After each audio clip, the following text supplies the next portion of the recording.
¿Qué tal? Comienza un nuevo programa de cuestiones y contrapuntos. ¿Cómo te va, Germán? ¿Cómo estás, Carlos? Bueno, hay muchas cosas para que hablar.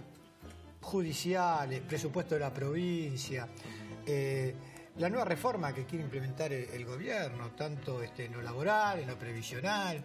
Creo que esos son los ejes. Ahora, si vamos a hablar de lo judicial, se nos va todo el programa, porque hay un montón de cosas. No sé si querés hablar de algún tema en especial o pasamos a otro capítulo. Sí, hay un fin de año movido y se esperaba, ¿no?, que se dé esta situación después de la victoria de Cambiemos. La justicia empieza, digamos, a actuar en contra de los que se consideran funcionarios corruptos y no también funcionarios, ¿no? Esta situación que se está con el FIFA Gate, que tiene sus repercusiones en la Argentina y que también, ¿no?, se interconecta con el gobierno anterior. Más, bueno, estas reformas que tienen lugar a partir de la consolidación de Cambiemos, creen que pueden darle para adelante con estos ajustes bastante complejos, y la postura que tienen los sindicatos parece que están de alguna manera rechazando, ¿no?, sobre todo la reforma laboral. Sí, una reforma laboral muy dura, ¿no? Tal vez el primer signo de los nuevos tiempos que corren se dio en Tierra del Fuego, ¿no es cierto? En donde le dieron a optar o entre el trabajo o, si quieren mantener el trabajo, el salario congelado hasta el 2020.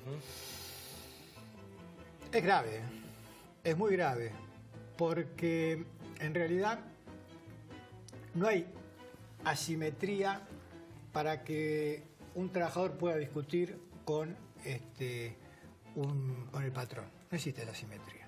Ahí, si no es el Estado el que se encarga de laudiar en estas cuestiones, lleva siempre a de perder el trabajador. Siempre a de perder. Cuando acá no hubo un Estado para eso, me parece que hay gente que todavía está añorando la Argentina del preperonismo, la Argentina hace 100 años, ¿no? Porque hay gente que añora esa Argentina. Yo la verdad que esa Argentina no la quisiera para...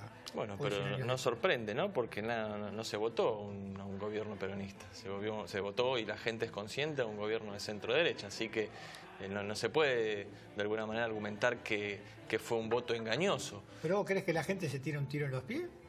A ver. Que está votando para que se haga la discusión, para que la balanza se incline solo para un lado y sumisamente acatar lo que disponen los dueños del poder. Fueron 2 años de un gobierno, obviamente, que es un gobierno de centro-derecha, que no puso toda la carne al asador, pero el ajuste existió, las tarifas aumentaron, hubo reducción de planta en el Estado nacional, provincial y municipal. ¿Y qué pensamos nosotros? Nos sorprende. Ahora será cuestión de que los gremios sostengan a los trabajadores. Me imagino que la CGT, sobre todo, va a estar poniéndose en contra de esta reforma, no va a estar acompañando, imagino, ¿o sí? Mirá, la responsabilidad hoy por hoy es de los gremios, que son los que lo defienden. Creo que la responsabilidad el Estado no va a defender al trabajador. Yo creo que la responsabilidad de una sociedad. Y como todas las cosas, me parece que es una cuestión cultural. Porque siempre se triunfa primero culturalmente y después políticamente, más allá de lo que se vote. Es una profunda cuestión cultural, ¿no? Todavía uno lo escucha. La Argentina era la 6ª economía del mundo. Éramos para ser un país espectacular. Hasta que llegó el peronismo. Hasta que llegó el peronismo. Y yo, mira, el otro día fui al Museo Nacional de Bellas Artes porque justo había una exposición de Miró. Y cada vez que hay una exposición y entro al museo, voy a un cuadro que cada vez que lo veo me sigue conmoviendo. Un cuadro de Ernesto de la Carcova. Que lo vamos a ver en pantalla, ese cuadro. Ese cuadro se llama Sin pan y sin trabajo. Y ese cuadro se pintó en 1894. Se comenzó a pintar en Italia y lo terminó acá. De la Cárcova era un dandy, porque era hijo de unas familias ricas de Buenos Aires, y era socialista también, y un pintor espectacular, ¿no? Y él ahí en ese cuadro nos dice cuál es la condición del trabajador en esa Argentina potencia. No tenía derecho a nada. Cuando querían, lo echaban, y si uno observa bien, por el ventanal, la mancha esa azul que se ve del lado izquierdo, en realidad son las fuerzas que van a reprimir esa huelga. y las condiciones en que vivía el trabajador y la miseria a la que estaba sometido. O sea, yo no quiero volver a esa Argentina. La verdad que no. Para mí los países grandes no son los países que tienen mayor Producto Bruto Interno o mayor riqueza. Para mí los países grandes son los que tienen una sociedad más justa. Para mí Nueva Zelanda es un país grande, porque tiene una sociedad más justa. Los países escandinavos son países grandes, porque tienen sociedades más justas. Y para no ir tan lejos, ¿qué pensás de Chile? No, es totalmente injusto Chile. ¿Sí? Totalmente injusto. Totalmente injusto. En Chile no tenés ni derecho a la salud pública. Es el mejor salario de Sudamérica, ¿eh? Es el mejor salario de Sudamérica. ¿El mejor salario? ¿Vos fuiste a Chile? Sí. Bueno, ¿y te parece que en Chile, vos cuando ves en Chile... Obviamente tengo que pagar por todo, pero el salario alcanza. ¿El salario alcanza? Chile todavía tiene desigualdades mucho más profundas incluso que la nuestra. Primero, para los que tienen... Más profundo que el norte argentino, que la pobreza de los chicos en general, de hambre, en general que la nuestra. En general que la nuestra. Parece que no, ¿eh? En general que la nuestra. Allá en Chile, decime qué hijo de trabajador puede ir a una universidad y ser, por ejemplo, profesional.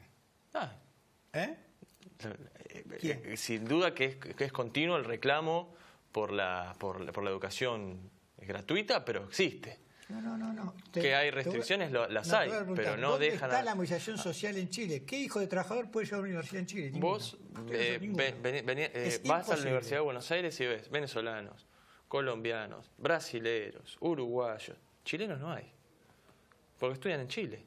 Y porque tienen la capacidad también de trabajar y estudiar en universidades privadas, como sucede también mayormente en la Argentina. No, pero es un segmento de la población, voy a repetirte. O sea, la Argentina también, para el 10% de la población, o el 15%, es un país magnífico.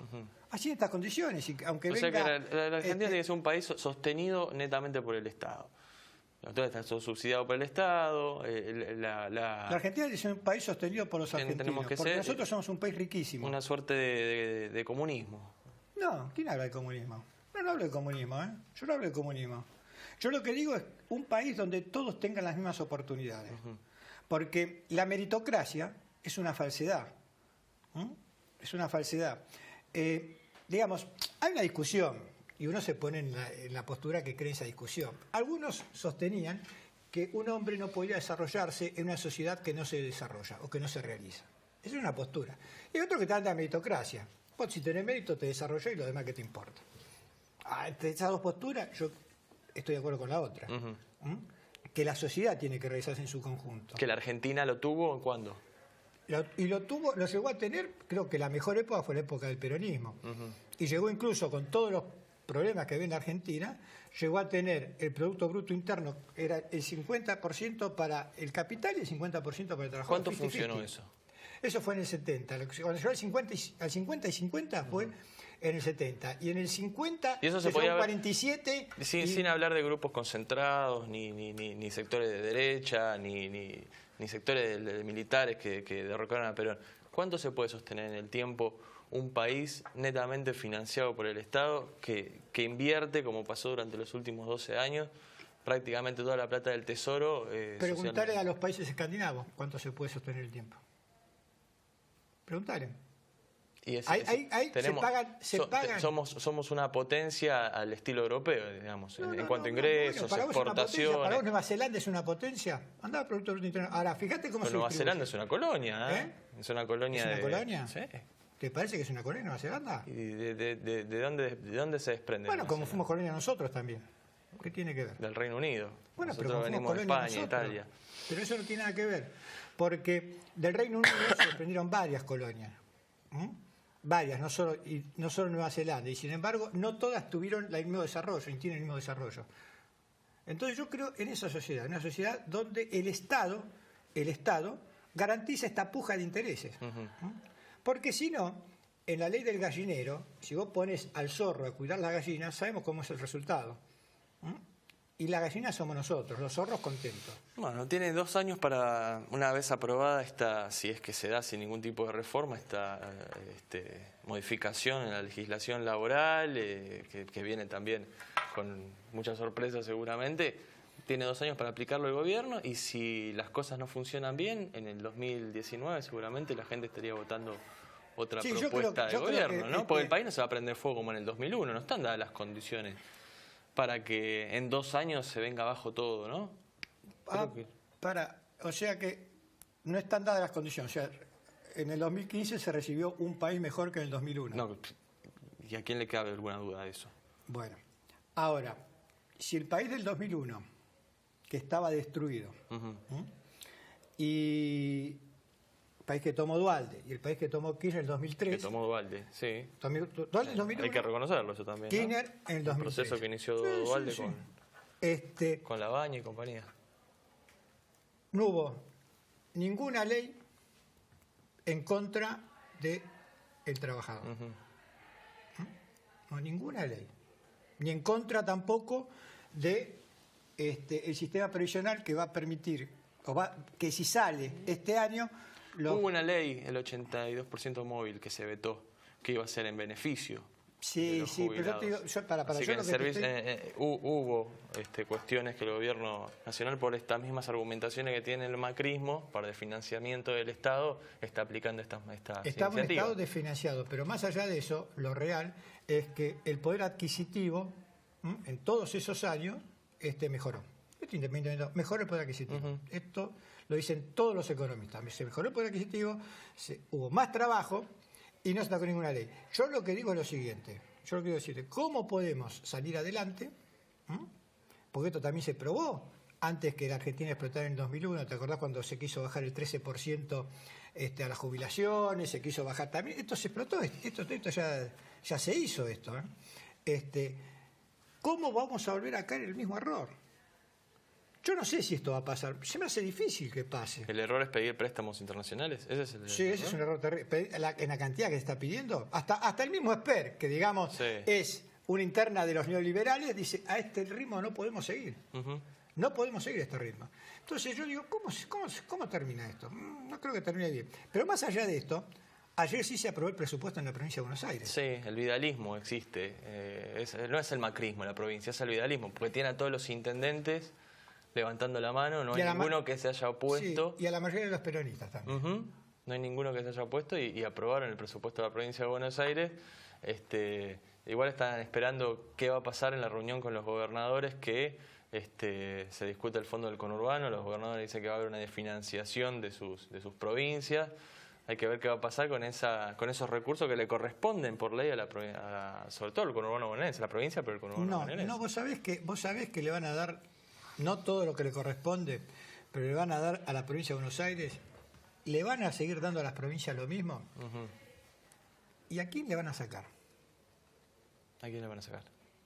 A los jubilados una parte muy grande, 110.000 millones de pesos, aproximadamente, porque se calcula que de prosperar, digamos, ¿no? Esto de que únicamente los jubilados reciban aumentos por la inflación que haya. Si los jubilados recibieran aumento por cómo está la ley actualmente, en marzo tienen que recibir aproximadamente un 12%, más o menos, 12-13%. De esta manera van a estar en un 4-4,5%, por ahí un 5%. O sea que toda esa masa de plata que no va a estar los jubilados va a ir a compensar esto. Así todo, el ANSES se está desfinanciando. Entonces vos ves que hay toda una cuestión que yo no sé a dónde va a terminar. Están hablando de que van a subir los años de 65 a 70. No sé cómo van a conseguir trabajo los jóvenes, porque si no hay trabajo, te imaginás si el hombre en lugar de jubilarse a los 65 tiene que jubilar a los 70, lo que va a hacer. Yo veo que esto es muy problemático, pero muy problemático, y me asusta en realidad. Me asusta mucho porque van por todos. Y por ahí en el medio, para no ser tan dura, tiran alguna cuestión media progresista o media clientelar, ¿no es cierto? Para morigerar un poco este ajuste que es muy, muy duro. ¿Cuál decís? ¿Qué cuestión progresista decís? No sé, por ahí van a venir con algunas cuestiones, ¿viste? Con algunos nombres rimbombantes que después en la práctica... O por ahí sigue la obra pública, que es lo que... Por ahí sigue la obra pública, que es lo que sostiene de alguna manera... Porque la obra pública se está financiando con la plata que están consiguiendo de afuera y mucho más no va a entrar, por lo menos puede entrar el año que viene y después ya se acabó. O sea que no sé cómo va a terminar la historia esa. Pero no es con la obra pública, no, algunas otras cuestiones. No, la obra pública no, porque si bien está bien la obra pública, no enamora la obra pública. Si bien está bien, si bien está bien. En una sociedad donde todo se ajusta, no creo que la obra pública sea la moneda de cambio. Me parece que no, van a ir por otras cuestiones. Van a ir por otras cuestiones que veremos. Hoy tenemos un programa donde vamos a hablar un poco de historia, porque dentro de pocos días se cumple 45 años del 17 de noviembre de 1972. Y vamos a hablar con el profesor, con Pablo Marchese, sobre ese día, porque algunos sostienen que ese día se rompió en la Argentina el mito del no retorno. Porque hasta ese momento todos los grandes que se habían exiliado nunca habían vuelto, ¿no? Y Perón rompe ese mito y vuelve al país. ¿Y cómo era la Argentina esa de 1972, ¿no es cierto? A 45 años. Y después, bueno, tenemos la visita de un intendente de 3 de febrero de los exitosos. Sí, estamos esperando a Diego Valenzuela, el intendente de 3 de febrero que logró una victoria a través de su candidato legislativo y es uno de los más beneficiados con obra pública, sin duda alguna. Y que de alguna manera la situación de 3 de febrero genera que los distritos de vecinos empiecen a mirar con simpatía a Cambiemos, como es el caso de San Martín, ¿no? Vamos a preguntarle a ver cómo hizo para terminar con ese mito de que 3 de febrero solo podía ser gestionado por el peronismo. Bueno, cuando venga se vamos a preguntar. Ahora nos vamos a un corte y al resto estamos con nuestro primer invitado de hoy, con el historiador Pablo Marchese.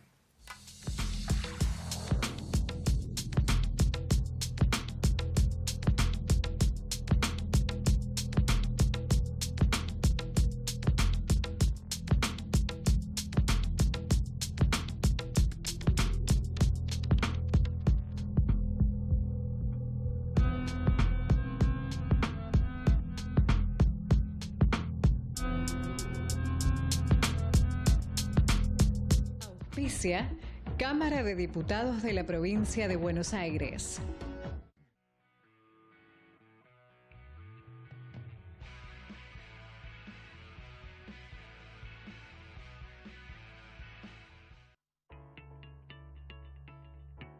Te queremos contar que el gobierno de Morón comenzó la primera etapa de la repavimentación total de la avenida Marconi, en el Palomar, logrando mayor conectividad y circulación del tránsito.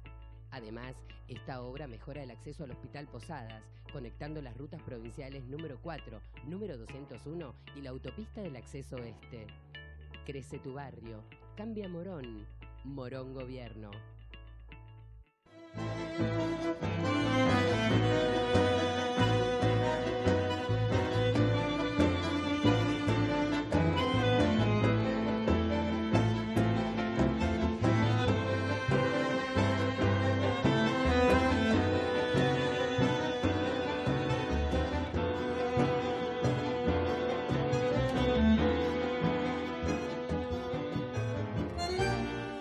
Continuamos aquí en Cuestiones y Contrapuntos y estamos con nuestro primer invitado de hoy, con el historiador, el profesor Pablo Marchese. Gracias por estar acá. Siempre un placer. Buenas noches. Decíamos en el bloque anterior que para muchos ese 17 de noviembre de 1972, ese lluvioso 17 de noviembre, Perón rompía en la historia argentina con el mito del no retorno.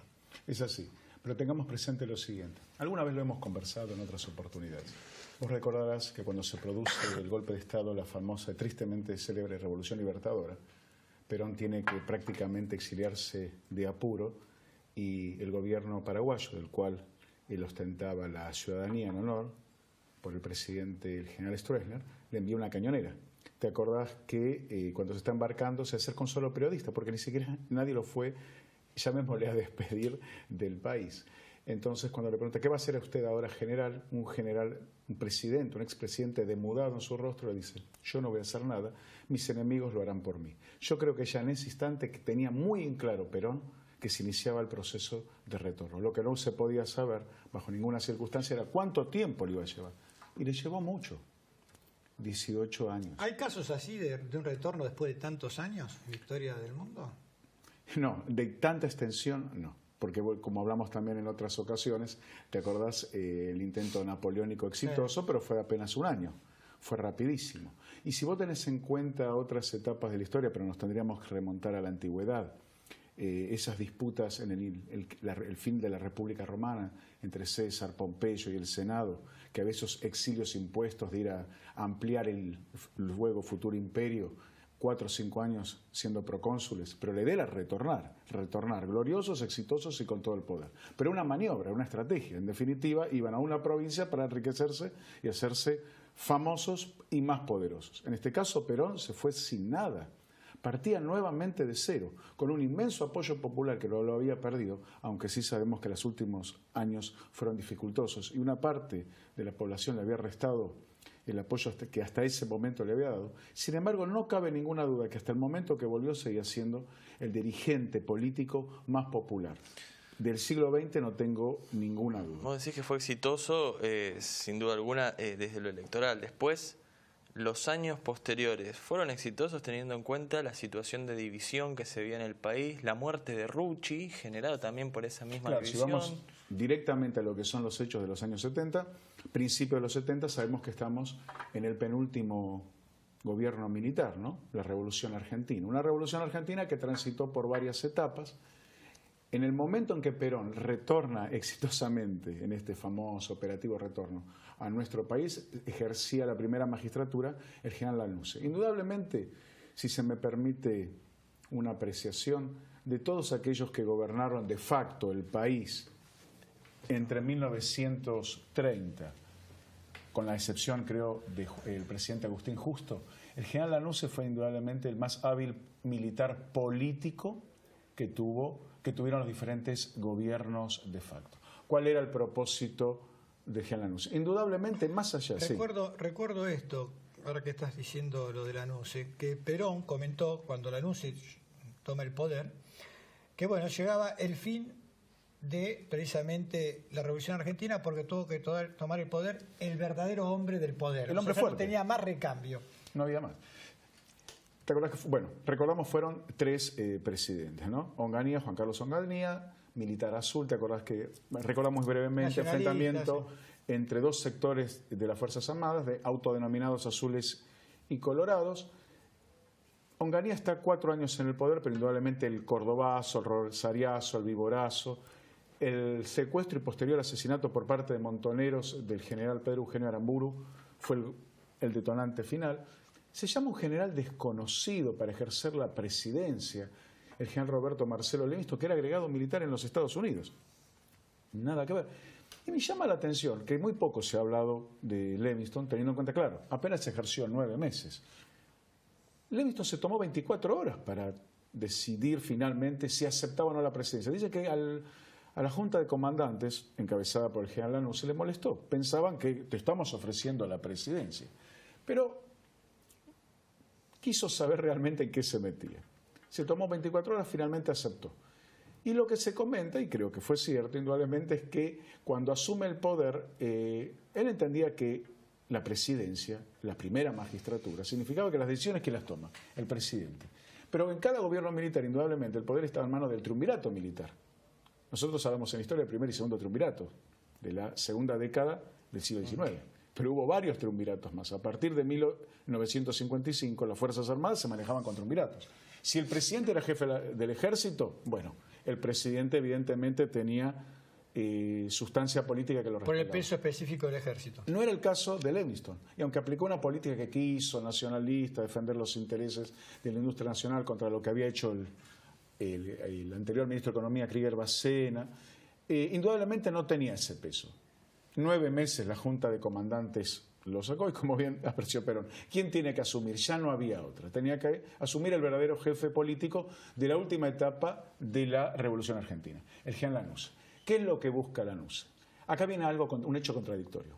Evidentemente se da cuenta que necesita una salida política. Ya no se puede continuar con el gobierno militar.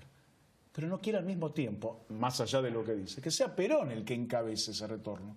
Es algo que le sigue costando aceptar. Entonces se buscan distintas alternativas. De ahí recordamos el gran acuerdo nacional que intentó implementar con el apoyo de su ministro de Interior, el dirigente radical, muy astuto por otro lado, Arturo Monroy, para llegar a un acuerdo con todas las fuerzas políticas. Y acá lo novedoso que era incluido el peronismo.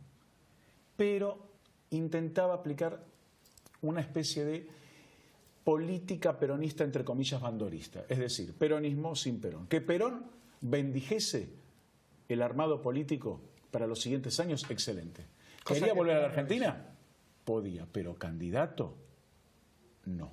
Y estos 2 años, entre 1971 y 73, si hablamos de esta puja, si me permitís términos futbolísticos, entre dos pesos pesados, indudablemente lo supo manejar mucho mejor Perón. Porque en definitiva le tuvieron que entregar el poder al justicialismo en elecciones limpias, en marzo de 1973, y Perón, sí, continuando maniobrando políticamente, finalmente el mismo año fue presidente. Ahora, Pablo, uno a veces, viendo lo que era la Argentina en esos años, ¿no es cierto?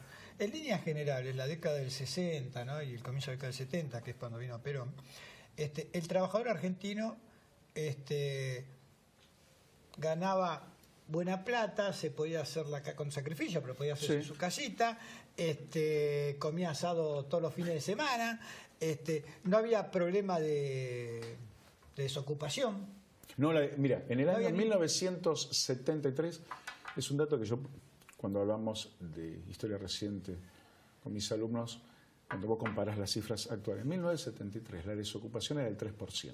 Por lo tanto, y se extendía hasta 1973 el estado de bienestar en el mundo occidental, no, por supuesto en Japón, Australia, Nueva Zelanda, que te escuché hablar, y toda América Latina todavía se extendía. La desocupación era baja. Un 3% era totalmente manejable. ¿Y por qué entonces un trabajador que, o sea, tenía trabajo, ganaba bien, igual quería que venga Perón, digamos? Bueno, es que no podés olvidar esos años que se considera la década de 1946 a 1955, se considera la más importante desde el punto de vista de todo lo que son los derechos de lo que sería el pueblo trabajador.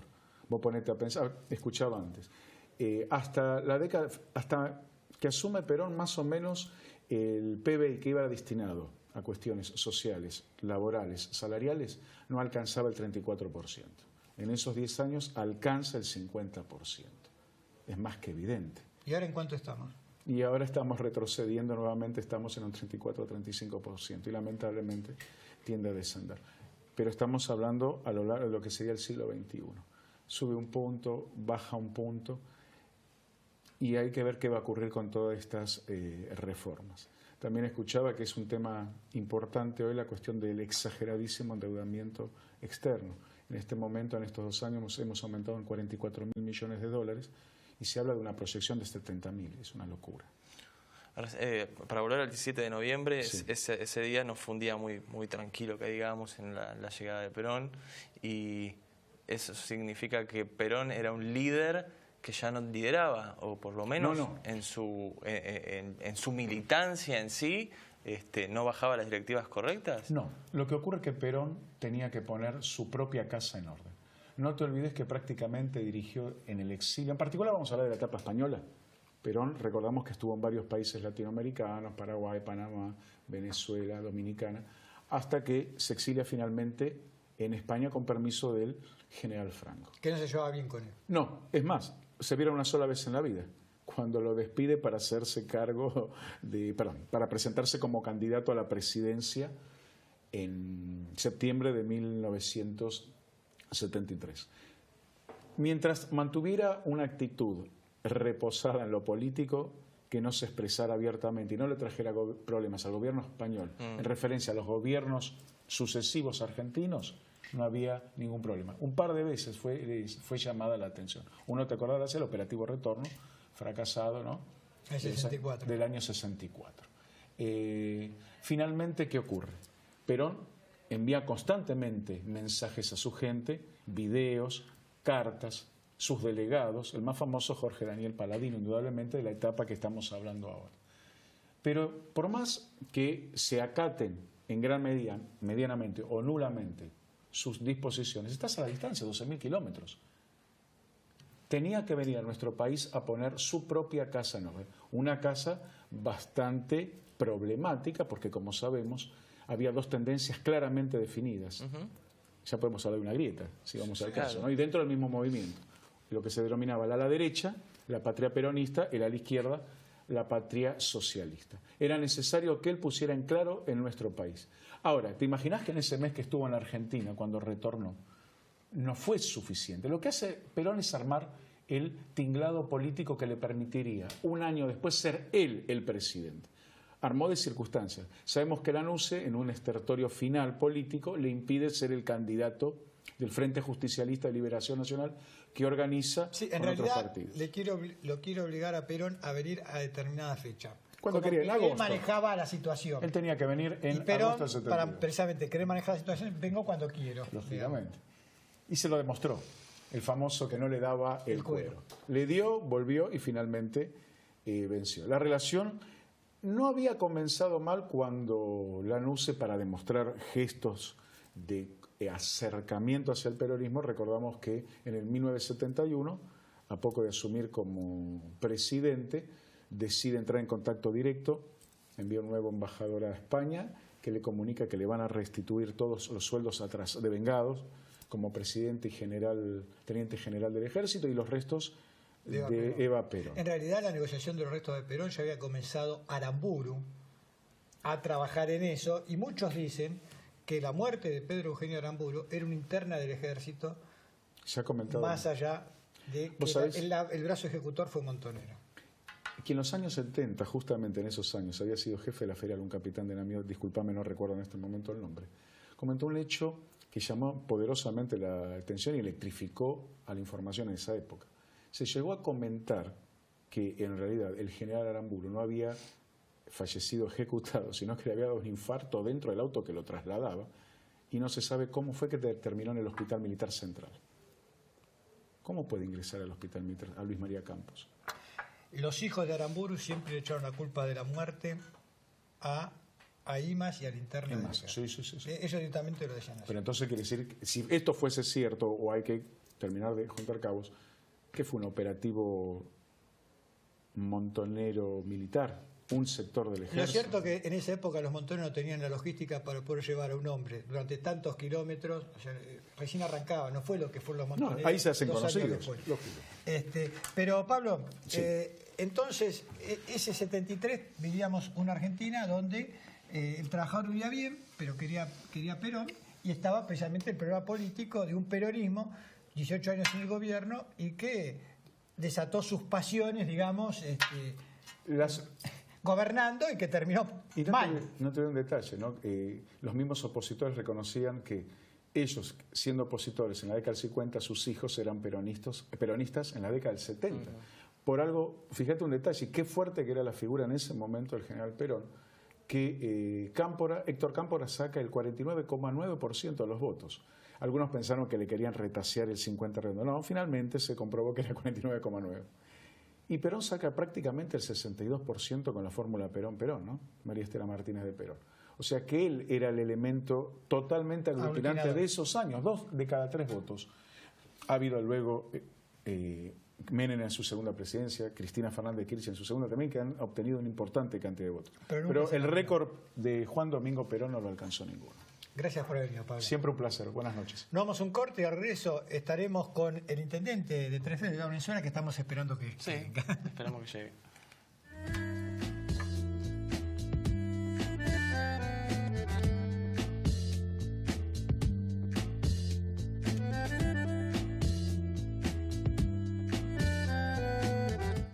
Defensor del pueblo de la provincia de Buenos Aires. Caballito Automotores. Concesionario oficial Honda. Calidad, servicio y excelencia en atención al cliente.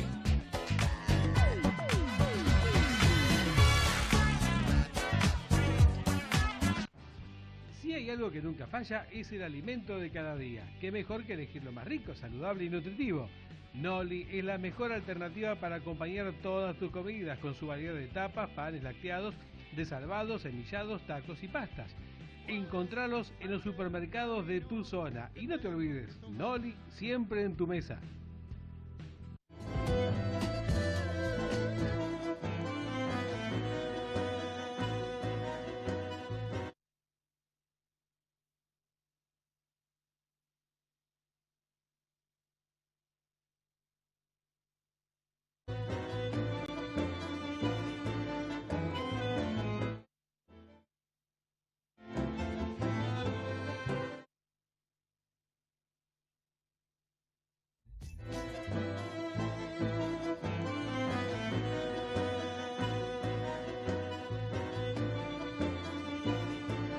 Y continuamos aquí en Cuestiones y Contrapuntos y estamos con nuestro segundo invitado del Intendente de 3 de febrero, Diego Valenzuela. Gracias por estar acá. No, por favor, es un gusto visitarnos.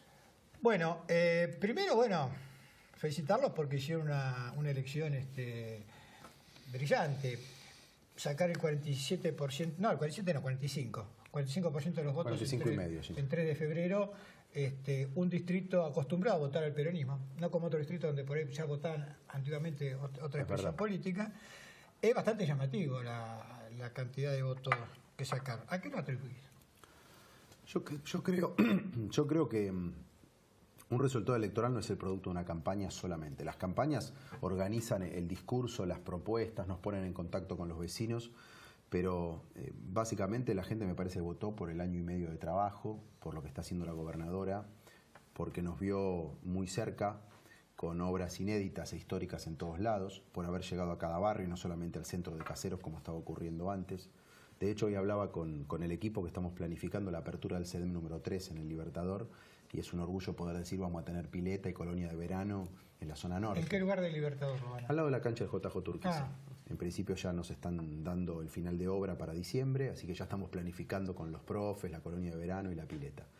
Entonces, cuando uno ve que en cada barrio hubo obra, esto lo que hace es que el gobierno municipal haya llegado como nunca a lugares que estaban esperando, que estaban como en una situación de olvido. Por eso ganamos en todos los circuitos electorales. Así que creo que el secreto es ese, junto a todo el laburo del presidente y especialmente de la gobernadora en una provincia que de a poco se pone de pie. Ahora la gente ya está pensando en... Bueno, ya pasó la campaña. Sí. No está pensando ni en la interna del PJ, que la militancia sí sigue trabajando en eso, pero la gente quiere saber qué va a pasar en base a estas reformas que se vienen a nivel nacional y cómo pueden repercutir en lo municipal. Puntualmente en el tema de la reforma política, como hablamos recién un poquito fuera de cámara, ¿va a disminuir de alguna manera la llegada de obra pública, que en 3 de febrero vemos que fue masiva en estos 2 años? Sí, hubo mucha obra y la sigue habiendo. De hecho, cuando empezamos nos decían no puedo circular por los cráteres. Hoy la queja es por los cortes de calles debido a las obras, ¿no? Y de última es una queja por la positiva. Hubo obras con fondos municipales, ustedes saben, plazas, Centro Comercial 1 de Mayo, entre tantas otras. Y también mucho apoyo de Nación y de provincia. Barrio Derqui, Fuerte Apache, Metrobús Ruta 8, Gaona, que está ahora en marcha con fondos de la provincia de Buenos Aires.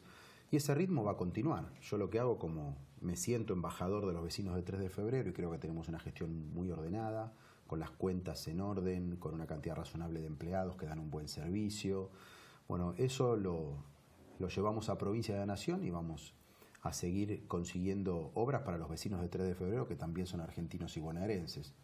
Les cuento que estuve estas últimas semanas dedicándome a ir a ver a los amigos que están en ministerios, en Nación, en provincia, a contar lo que estamos haciendo en 3 de febrero. De hecho, el lunes estuve con Mario Quintana. Y así con una cantidad de ministros. Ahora tengo a Roberto Gigante para planificar el año de obras con provincia. Así que yo creo que si bien va a ser el año 18 un año de cierta austeridad, para que el país recupere un oxígeno y poder bajar el déficit fiscal, bajar impuestos, la obra es estratégica para el presidente y para la gobernadora. Vamos a tener el fondo del conurbano convertido en recursos genuinos para la provincia, eso seguramente nos va a dar una posibilidad de seguir cumpliéndole al vecino con obras en todos los barrios. Así que yo confío en que en ese sentido no vamos a aflojar, sino todo lo contrario. Diego, se ha encargado también un reempadronamiento de locales, y la queja que uno escucha no es en cuanto a que se reempadronen, sino que pierden mucho tiempo al ir a hacer el trámite, digamos. Como que es un trámite que lleva su tiempo, va mucha gente, pues son muchos los comercios que hay en 3 de febrero, y como que los plazos son medio perentorios. Primero, ¿por qué se hizo el reempadronamiento? Y en cuanto al tema del tiempo, si se puede hacer de alguna manera que sea mejor para los... Te cuento una cosa que nos pasó con esto y lo hablé mucho con el secretario de Hacienda. Muchos vecinos, o en este caso comerciantes, sabiendo que hay un plazo de vencimiento para algo, siempre vienen al final. Entonces el cuello de botella se produce en esas últimas semanas, como cuando pones un plan de pagos, que la gente deja para el final hacer el trámite. Y por eso se trabó un poquito en la última etapa de este reempadronamiento. Realmente fueron muchos de golpe y no fueron todos los que debían ir en promedio, digamos, ¿no? Así que creo que también tiene que ver con un cambio cultural. Con que se tiró un poco más los plazos. Así es. Lo mismo nos pasó con el plan de pagos, que después lo prorrogamos, pero no queremos que un plan de pagos esté abierto siempre, porque si no, no hay un incentivo a entrar. Creo que la persona que debe tiene que saber que va a tener una ventaja o un beneficio, pero que eso tiene un tiempo limitado. Obviamente nosotros nos podemos del lado siempre del vecino, del contribuyente, del comerciante.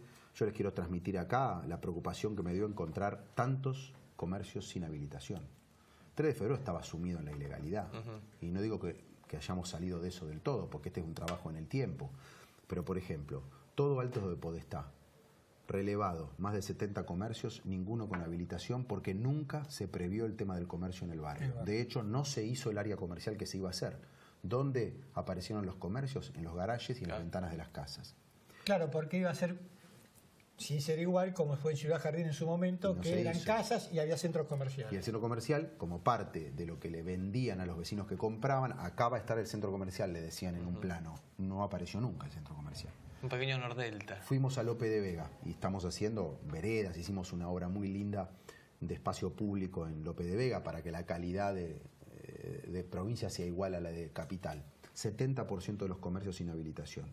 Como queremos preservar fuentes de trabajo, armamos un plan con ellos para ayudarlos a que se puedan empadronar, habilitar, acompañarlos, porque no queremos que cierren los comercios. Porque pero digamos, los que tienen habitación también tienen que reempadronarse, ¿no? Claro, por supuesto. Así es. Pero además está el fenómeno de la ilegalidad, que en muchos casos es porque hay gente que la pelea o porque nunca llegó un inspector a preguntarle qué está haciendo ahí, cómo se maneja. Y se fue con algo en el bolsillo. O llegó y no hizo su trabajo, Germán. Así que creo que 3 de febrero está entrando en una etapa paulatinamente de apego a la ley, de orden, de modernidad, de gestión ágil. Y bueno, en algunos casos también tenemos una máquina que está aprendiendo a atender bien al vecino, ¿no? Bastante estamos consiguiendo con los empleados que quizás hacía mucho tiempo no tenían capacitación. Claro. Y hoy, por suerte, han puesto mucho de sí mismos y nosotros los vamos acompañando para que cada vez le rindan más al vecino. Uno de los temas que trató el Consejo Deliberante esta semana tiene que ver con el límite a las construcciones, que es algo de lo que reclaman muchos vecinos, que siguen viendo que hay construcciones en altura. Pero por otro lado, para ponernos una postura objetiva, porque la base de la recuperación económica nacional estuvo en la construcción en estos últimos tiempos. Dicen las constructoras que se van de 3 de febrero porque no les sirve hacer 6, 5 pisos, necesitan hacer en altura, teniendo al lado San Martín que, no sé de qué manera, consiguen excepciones.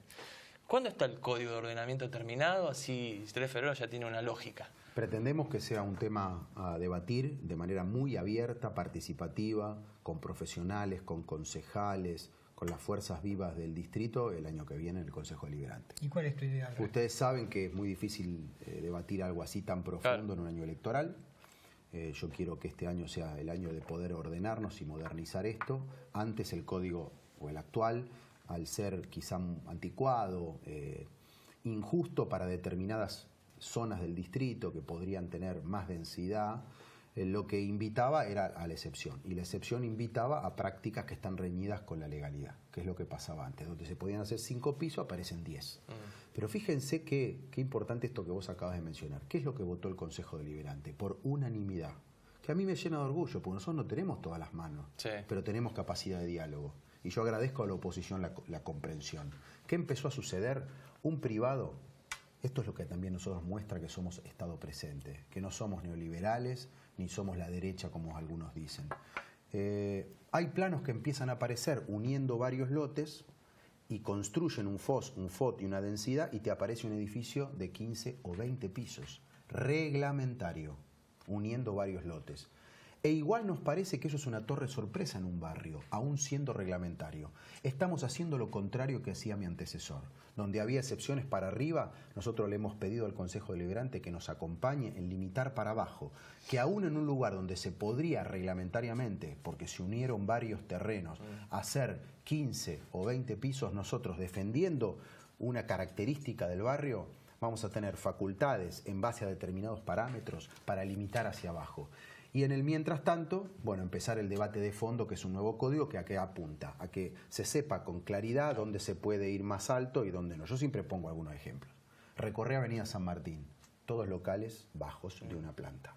La avenida principal, con el tamaño mayor de calle, donde más quizá volumen de densidad podría haber, hay plantas bajas y el edificio te aparece en cualquier lado. Entonces hay lugares donde quizá pueda haber más densidad y otros no, y eso es lo que vamos a debatir con los concejales. Sí, ocurre que también 3 de febrero se modificó cuando se hizo el río subterráneo, cuando comenzó a ver, digamos, que vos podés hacer edificios porque tenés infraestructura que te lo permitía, antes no te lo permitía eso. Y el crecimiento exponencial de los últimos 15 años, en 3 de febrero en caseros no, en santos lugares. Hay barrios de santos lugares que uno camina a cualquier calle, como decir. En Saspeña también. También. Menos en Ciudadela, teniendo en cuenta que es un lugar tan bien ubicado geográficamente. Sí, cerca de Ramos Mejía, que es todo lo contrario. Siempre Ciudadela fue la parte olvidada. Pero también hay lugares donde uno puede verlos desde otro lugar, dadas las obras que estamos haciendo, porque 3 de febrero está progresando aceleradamente en muy poco tiempo. La Ruta 8, renovada con Metrobús. Cambió todo. Claro. Paseo de los Granaderos, el principal acceso al municipio, que termina en el Golf, donde ahora vos tenés una reja y donde vas a tener una gran plaza de ingreso con un destacamento de seguridad. También ahí tenés una línea todo baja, teniendo la gran amplitud del bulevar. Entonces son lugares donde yo voy a proponer una discusión abierta para donde se pueda tener más viviendas, más densidad para nuestros hijos y nuestros nietos, pero a su vez ser restrictivo donde lo tenemos que ser. Digo, me imagino que lo que se hizo ahí en el Golf sobre Alvear se va a continuar también. Es la idea continuar por Urquiza. Por ahora nos alcanzó la plata hasta la esquina. Bueno, pero digamos, eso cambia visualmente y incorpora un espacio tan lindo como es la cancha de golf a el resto de la sociedad. ¿Se podrá hacer una senda aeróbica por ahí? Sería muy lindo, ese es un sueño que yo tengo. También incluye primero la posibilidad de la recuperación del senador Benito Ferro, de ver qué va a pasar con las logísticas, del terreno de Talleres Alianza, que estoy hablando. De hecho, tuve la semana pasada una muy buena reunión con la gente de Transporte de Nación para que me anoticien de cuáles son los planes ferroviarios que hay para Talleres Alianza. Ahí hay un plan ferroviario muy importante. Se electrifica el San Martín, van a venir las lanzaderas del San Martín eléctrico, va a haber cargas y va a haber probablemente un taller de mantenimiento ferroviario. Vuelve al esplendor ferroviario que supo tener y que está en el ADN de Santos Lugares y de toda esa zona, digamos, ¿no? Y en función de eso veremos qué zonas del terreno quedan libres para un poco lo que vos decís, el espacio público, el esparcimiento, el deporte, y sería ideal poder dar toda la vuelta caminando, porque además eso se conecta con el ingreso por Paseo de los Granaderos. Como ven ustedes, nosotros no improvisamos, tenemos una idea estratégica donde tiene que ir 3 de febrero. Un 3 de febrero de inclusión, con equilibrio entre los barrios, mucho más seguro por todo lo que estamos haciendo en seguridad, con un buen espacio público. Ayer fui a Santos Lugares a saludar a 2 comercios nuevos. Uno que tiene 2 meses y uno que tenía 3 días. La chica del primero me dijo, no sabe lo bien que estoy vendiendo estos 2 meses. El otro, no quiero decir la marca, pero es una marca de ropa para chicos muy conocida, me dijo, en 2 días vendí el alquiler del mes entero.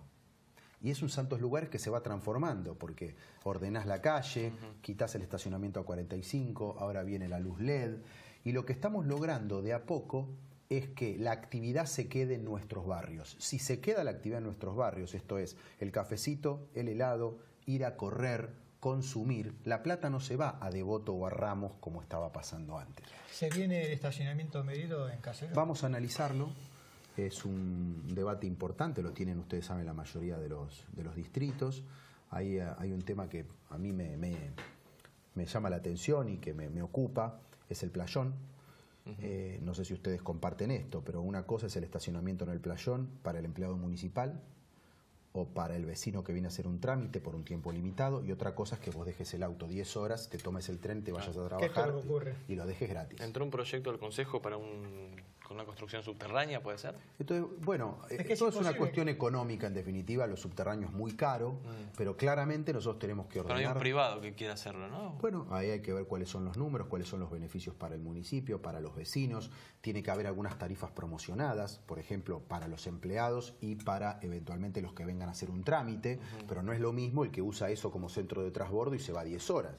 Y lo deja gratis. Entonces son, creo que, debates que tenemos que tener, porque de hecho esto ya funciona en muchos municipios y se podría hacer con un sistema muy moderno, que hasta ahora se pueden usar hasta las nuevas tecnologías. Hay una cosa que es real, el playón es municipal y hoy ir a hacer un trámite a la municipalidad no tengo dónde estacionar.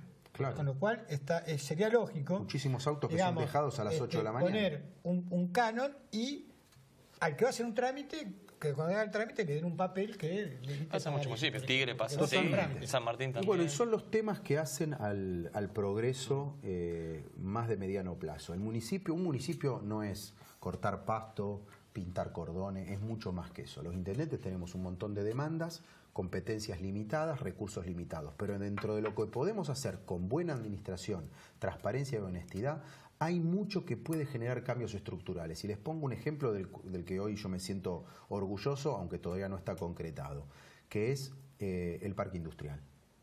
Tuve una reunión esta semana también con los consultores, que esto es un convenio con Nación, que son los que están haciendo el estudio de prefactibilidad. Bueno, hoy, cuando ese estudio termine... que vos venías acá, me dijo Luis Mariani, el dueño de Nanoli, preguntale qué pasa con el tema del parque industrial. Noli es uno de los promotores de esto y me encantaría que se puedan relocalizar en este lugar, ¿no?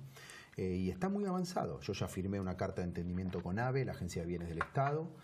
Cuando esté el resultado del estudio de prefactibilidad hidráulico, del suelo, de un montón de situaciones, el nivel es un poco bajo, hay que rellenar, pero tiene un potencial, estimados periodistas, enorme por la posición geográfica. No hay un predio en el radio de 40 kilómetros del centro de la capital federal como en todo el AMBA. Y no hay un parque industrial tan cerca del puerto tampoco. Y vos tenés La Márquez, el Buen Aire, para un lado el acceso oeste, para un lado el acceso norte. Un lugar ideal que obviamente a partir del estudio de prefactibilidad el AVE nos acompañará para armar un proyecto mixto entre Agencia de Bienes del Estado, Estado Nacional, municipio de 3 de Febrero y sector privado para construir en un lugar que tiene 100 hectáreas un polo productivo y tecnológico, en un lugar que además está, por la geografía, muy bien conectado, pero no tiene viviendas. Y que va a quedar chico. Bueno, ojalá, porque creo que va a ser muy atractivo y fíjense ustedes que son personas que además muy atentas a la cuestión de la justicia social. ¿Qué tenemos en 3 de febrero? Una tendencia expulsora del trabajo y la inversión y de la pyme. Porque no pueden crecer, porque no tienen espacio. Vos decías, doña Noli es el ejemplo de esto. No tiene más espacio para crecer. Yo de hecho siempre le digo a Luis Mariani cuando vos vas a la sala de reuniones que él tiene, el techo es bajito porque arriba puso una máquina, porque hace lo que puede con los espacios que tiene. Entonces vamos a poder revertir una tendencia expulsora. Fábricas que quizás se irían, se pueden quedar, se queda el empleo y se queda la contribución impositiva en el distrito. Ahora hablas de contribución impositiva, el Consejo Deliberante en la Asamblea va a tener que tratar la ordenanza impositiva, van a regir cuáles van a ser los incrementos para el año que viene. Se prevé que va a haber alzas importantes, van a mantener los incrementos que tuvieron años anteriores. Bueno, la filosofía general, y no me quiero anticipar a lo que tienen que decidir los concejales con la propuesta que nosotros llevamos a nivel proyecto, pero es un poco esta. Nosotros tenemos la TIC, que tiene que ver con las empresas, que se va a mantener igual. Ahí, al no mover el mínimo, no es que hay un incremento de alícuota, porque queremos cuidar la competitividad. Y quiero decir acá que nosotros tenemos una de las tasas de seguridad y higiene más bajas del conurbano, 0,5, 0,6, 0,7, en función de cuánto haya facturado el año anterior. Pregunten cuánto es la TIC en otros municipios del conurbano y van a ver. De hecho, hace poco se anunciaba una baja en San Martín que aún después de la baja queda arriba que nosotros, ¿no? Eso no se toca. Y después la otra fuente de ingreso importante de los recursos locales, que es la tasa de servicios generales, el llamado ABL. Nosotros ahí lo que estamos evaluando, incluso con los concejales, es adoptar, como corresponde además, la nueva evaluación que está haciendo la provincia de Buenos Aires con ARBA. ARBA hizo una nueva evaluación de todas las propiedades del inmobiliario urbano y rural. Esta evaluación es de las casas, de los departamentos, de las propiedades que hay en toda la provincia, y eso incluye a 3 de febrero. Entonces lo que nosotros pensamos es que es una oportunidad de adecuarnos a esos valores que ve la provincia tienen las propiedades de nuestro distrito, ¿no? Pero a su vez, como queremos ser cuidadosos de las facturas, lo que estamos estudiando es una bonificación, porque si se transmitiera directamente las nuevas valuaciones a las facturas, probablemente esto resultaría en aumentos que a algunas personas se les dificultaría pagar. Entonces, el mecanismo de ajuste sería una bonificación para que eso no se dispare y que sea pagable por los vecinos. Por ahí estamos trabajando. No hay un aumento de tasa de servicios generales, porque si se quiere el aumento lo va a dar ir a las nuevas evaluaciones que ha decidido ARBA y la provincia de Buenos Aires. Esta semana creo que también no sé, un concejal me parece que metió un proyecto sobre un bono, pero ¿está pensado o han evaluado la posibilidad de algún bono para los agentes municipales para fin de año?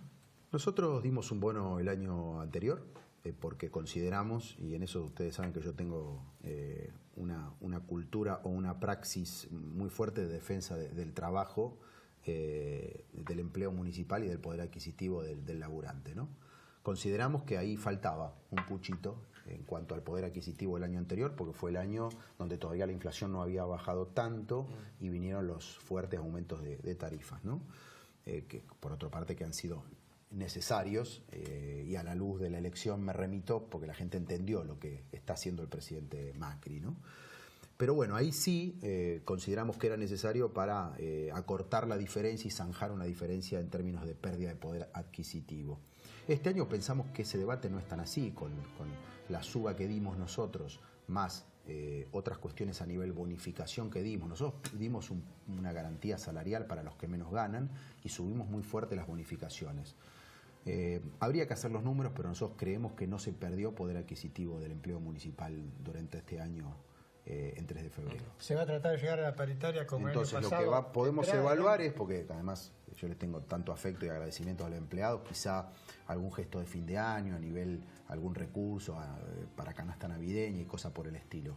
Pero en principio no un bono. Y la idea es también hacer la paritaria como el año pasado, digamos que le hicieron antes que creo que el primer distrito, me parece, sí. que terminó cerrando la paritaria para el mes de enero, febrero. Es así. El primer año de mi gestión lo hicimos en marzo, el segundo lo hicimos en febrero para anticipar un mes más del aumento, y cuanto antes lo podamos hacer, mejor, porque ya le da el aumento y la certidumbre al empleo municipal. Vamos a empezar a hablar en breve. ¿Algo más para decir? No, el agradecimiento a ustedes por siempre estar atentos al laburo municipal. Yo siempre digo, y he sido periodista 20 años, que está bárbaro la prensa nacional, pero la prensa nacional a veces uno ve que hablan siempre más o menos de los mismos temas, y eso perdería un montón de temáticas regionales y locales que es muy importante hablarlas en ámbitos como este. Así que gracias por estar cerca y por permitirnos estar en contacto con los vecinos y contar todo lo que hacemos y poder transmitir que estamos orgullosos y felices de poner en marcha a 3 de febrero y que vamos a cumplir muy bien este desafío que yo me propuse, que es terminar el mandato en el 19, dejando a 3 de febrero mucho mejor que como estaba cuando empecé. ¿No hay idea de continuar? Eso se evalúa más adelante. La verdad, yo no entré a la política por los cargos. Ustedes lo saben, yo me iba muy bien como periodista, como historiador. A mí me motiva mucho lo público y lo dejaré para el momento que corresponda, que es fin del 18, para ver qué ganas tengo yo, qué piensa el equipo, cómo están los vecinos. Saben ustedes que yo soy partidario de la renovación, así que veremos un poquito más adelante. Gracias por haber venido. Un placer. Y bueno, te vamos a invitar, ya te dije la otra vez anterior, pero bueno, todavía no se da, para hablar un poco de historia, y más en 3 de febrero, que tiene una historia tan rica y que fue tan determinante de alguna situación. De la historia argentina. Gracias a ustedes. Y bueno, ya nos dijeron 20 veces, ¿no? Chau, nos están echando. Y a ustedes también, muchas gracias por habernos permitido entrar en sus casas como semana a semana, y nos vemos la semana próxima para más cuestiones y contrapuntos. Han sido muy amables.